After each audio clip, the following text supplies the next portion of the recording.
Back in 2020, when the pandemic had just hit, me and my good friend Kenny loved to go exploring in abandoned buildings.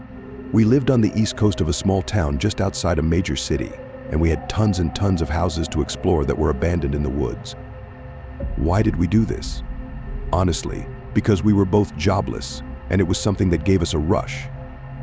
One weekend in particular, we decided to check out this house called Old Victorian. It was this ancient Victorian house that was nestled in between miles and miles of trees and overgrowth. Kenny and I made our way up there. There was a locked gate upon arriving, and we had to navigate our way around through poison ivy and woods to get around it. Once we were inside the house, we immediately noticed something strange. The house was a complete mess. I'm talking missing floorboards, spiders and bugs crawling around, no windows, and just the air smelled of rottenness. Well, we stepped inside to what I was assuming the living room when we saw the Ouija board. It was on one of the tables. Now get this, everything in that house was covered in inches of dust. Like everything, except the Ouija board. The board had no dust and almost looked as if it was brand new, like someone had just placed it there. Being the idiotic morons that Kenny and I were, we initially didn't wonder why it looked brand new, but instead went over to it so we could use it. We both grabbed the planchette, and the first question we asked was, "Are there any spirits here with us?" The planchette then moved to the word yes, but we both knew that it was both of us just messing around. However, once it moved to yes from upstairs, we heard this crashing sound. It almost sounded like a dresser or some kind of large furniture had fallen over. I'll be honest, up until this point I was having a good time, but when we heard that noise, that was the first time I had thought that maybe we weren't alone in this house. I was explaining my concerns to Kenny, but he called me a bitch and said we need to go upstairs to check it out. So we did. We climbed the extremely dangerous stairs and made it to the second floor. We walked into one of the rooms that we assumed the noise had come from. It appeared to be a bedroom. We were walking around the room trying to find what could have caused that noise when Kenny yelled out loud.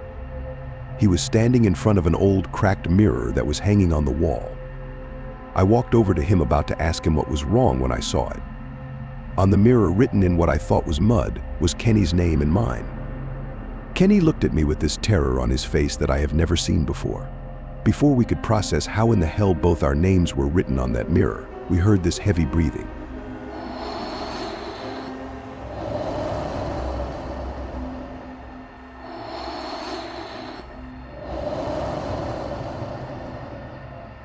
It was rattled and shaky, like someone who had smoked cigarettes for their entire life. There was a closet in the back part of the room. We turned around when we heard the breathing, and it sounded like it was coming from inside the closet. We both stood there paralyzed with fear until reality snapped me back into the present. I told Kenny we need to get out of here now. I grabbed him by the arm, and we booked it down the stairs and out of the old Victorian house. We ran through the woods until we found our car and drove away as fast as possible. I truly believe we experienced some sort of entity or demonic presence that day. I have no idea how our names could have been written on that mirror and seriously think there was something sinister inside that closet. We don't go to abandoned houses anymore, and we sure as hell don't mess with Ouija boards.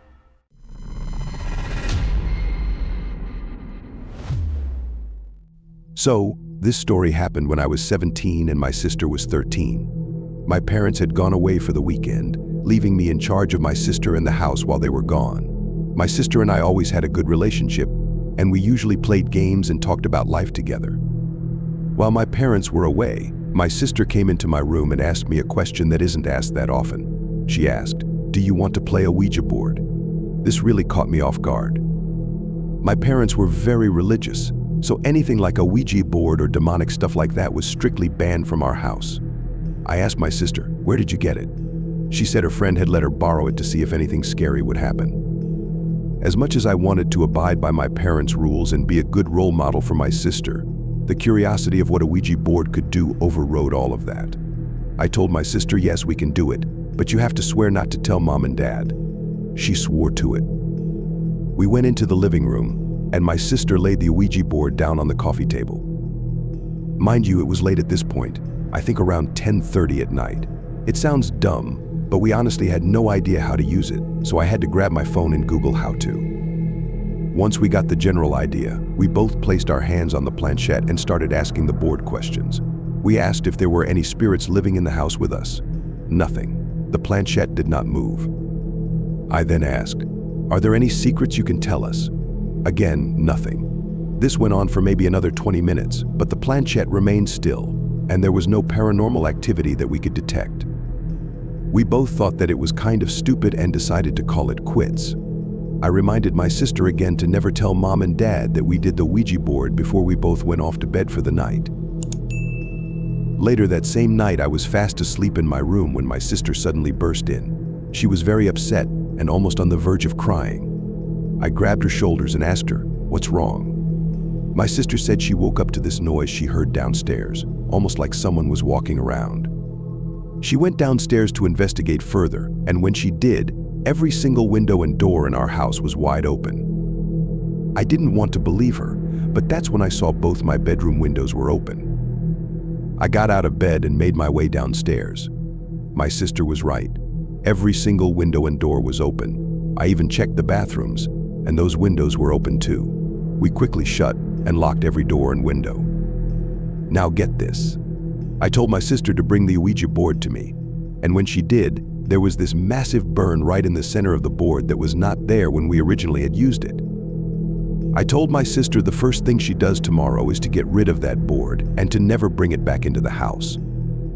We both ended up sleeping in the living room because we were both so terrified to sleep alone for fear that something else might happen in the middle of the night. When my parents came home, we said nothing about the windows and doors. Even to this day, our parents don't know about the strange activity that happened. I guess at this point, I am a believer of the paranormal and the spirit world because I simply cannot explain how and why that had happened to us. So if any of you are planning to use one, please know that you are dealing with spirits and entities that exist outside this natural world. Thank you for listening, and please stay safe.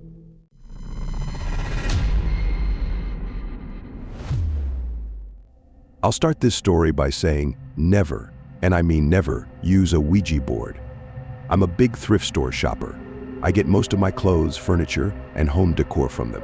I work a minimum wage job, and they're by the best places to get that stuff on a low income. Well, one day while I was shopping at my local thrift store, I stumbled upon a used Ouija board. I don't know what possessed me to do it, but I ended up buying it. Mind you, at this point I had never done one before, and have only seen them used in horror movies. When I got home that night, I invited a bunch of my friends to come over and try it out with me. My friends and I are all like-minded, and we didn't really believe in the paranormal. We were in my living room with the Ouija board out and everyone sitting around it. To make the mood even spookier, we turned off all the lights and lit some candles. Even though none of us believed in the spirits, doing a Ouija board in the dark really does make you start to wonder.